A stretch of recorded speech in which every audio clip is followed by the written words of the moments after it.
ओम नमः शिवाय भक्तों। नमस्कार दोस्तों, आप सभी का हमारे भक्ति एंड फन वीडियोस चैनल में स्वागत है।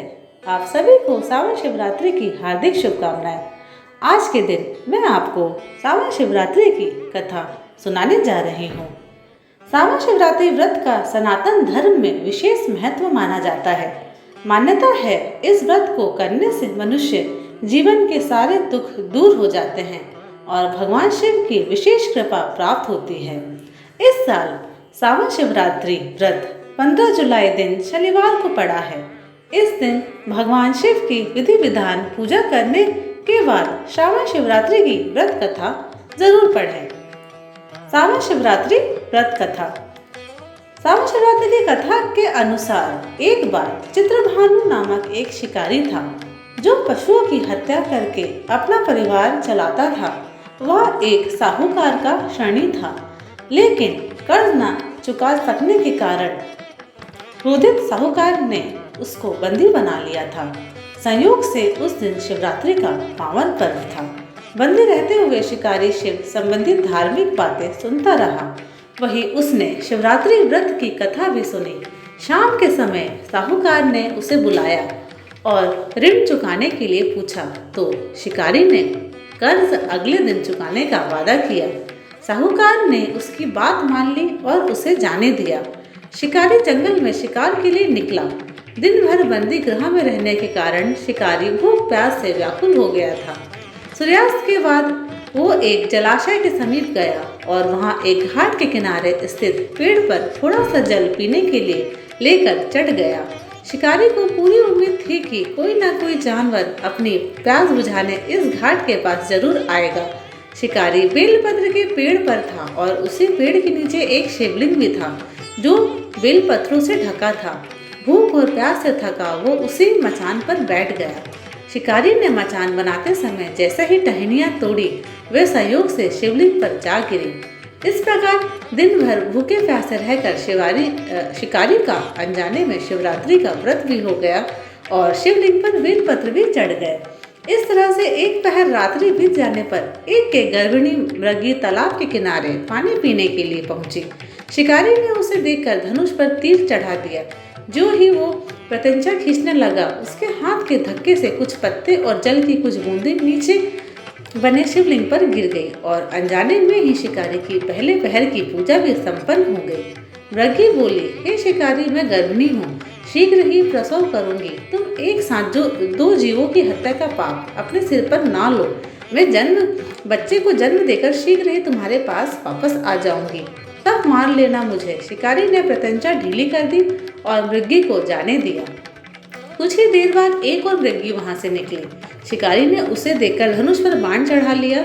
इस तरह से शिकारी से अनजाने में कुछ और बेलपत्र नीचे शिवलिंग पर जा गिरे और अनायास ही शिकारी की दूसरे पहर की पूजा हो गई।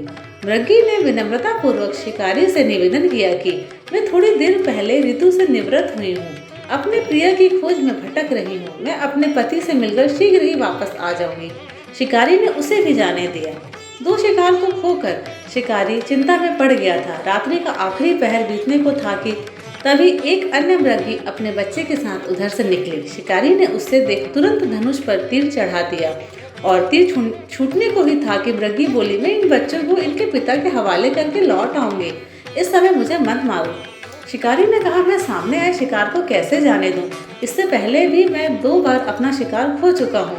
मेरे बच्चे भूखे प्यास से व्याकुल होंगे। मृगी ने शिकारी की बात सुनकर कहा कि जैसे तुमने अपने बच्चों की ममता सता रही है, वैसे ही मुझे भी इनकी फिक्र है।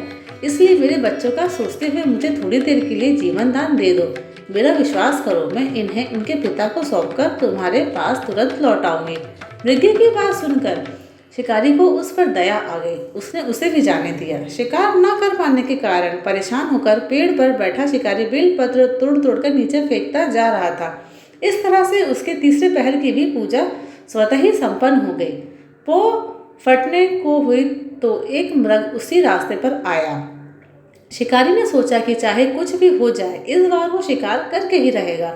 शिकारी की तनी प्रत्यंचा देखकर मृग ने विनीत स्वर में कहा, यदि तुमने मुझसे पहले आने वाली 3 मृगियों और उनके छोटे छोटे बच्चों को मार डाला है तो मुझे भी शीघ्र मार दो ताकि मुझे उनके वियोग का दुख न सहना पड़े। मैं उन मृगयों का पति हूँ। यदि तुमने उन्हें जीवन दान दिया है तो मुझे भी कुछ कुछ समय के लिए जीवन देने की कृपा करो। मैं उनसे मिलकर तुम्हारे पास उपस्थित हो जाऊंगा। मृग की बात सुनकर शिकारी ने मृग को सारी बात सुना दी। तब मृग ने कहा, मेरी तीनों पत्नियां जिस प्रकार प्रतिज्ञाबद्ध होकर गई हैं वो मेरी मृत्यु से अपने धर्म का पालन नहीं कर पाएंगी। अतः जैसे तुमने उन पर विश्वास करके उन्हें छोड़ा है वैसे ही मुझे भी जाने दो। मैं उन सभी के साथ तुम्हारे सामने शीघ्र ही उपस्थित होता हूँ। जाने अनजाने में ही सही उपवास, रात्रि जागरण और शिवलिंग पर बेलपत्र चढ़ने से शिकारी का हिंसक हृदय अब निर्मल हो गया था। उसके हाथ से धनुष छूट गया और उसने मृग को जाने दिया। थोड़ी देर में वह मृग सब परिवार शिकारी के सामने उपस्थित हो गया, किंतु जंगली पशुओं की ऐसी सत्यता और सामूहिक प्रेम भावना देखकर शिकारी को बड़ी गलानी महसूस हुई। उसके नेत्रों से आंसू निकलने लगे। उसने मृग परिवार को जाने दिया और अपने कठोर हृदय को जीव हिंसा से सदा के लिए हटा दिया। शिकारी के ऐसा करने पर भगवान शंकर ने प्रसन्न होकर उसे अपने दर्शन दिए और उसे सुख समृद्धि का वरदान देकर गु नाम प्रदान किया। ये वही गु था जिसके साथ भगवान श्री राम ने मित्रता की थी। इस प्रकार शिवरात्रि पूजन पौराणिक व्रत कथा समाप्त हुई। ओम नमः शिवाय। हर हर महादेव। अगर आप सभी को मेरी वीडियोस पसंद आते हैं तो प्लीज़ लाइक, शेयर और सब्सक्राइब ज़रूर करें। Thank you.